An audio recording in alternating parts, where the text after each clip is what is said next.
புதிய டிஜிபி நியமனத்திலே மாண்புமிகு எதிர்க்கட்சி தலைவர் அவர்கள் டிஜிபி அவர்களை நியமனம் செய்வதிலே ஏன் காலதாமதம் என்ற கேள்வி எழுப்பினார்கள்.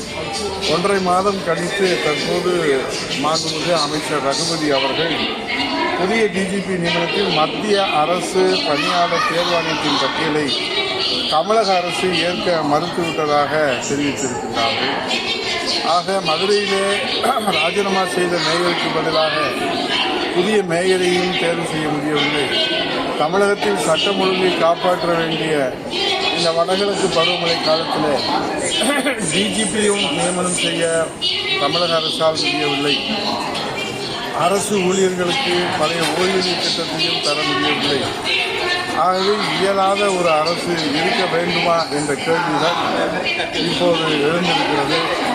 தற்போது வடகிழக்கு பருவமழையிலே விவசாயிகள் மாண்புமிகு எதிர்க்கட்சித் தலைவர்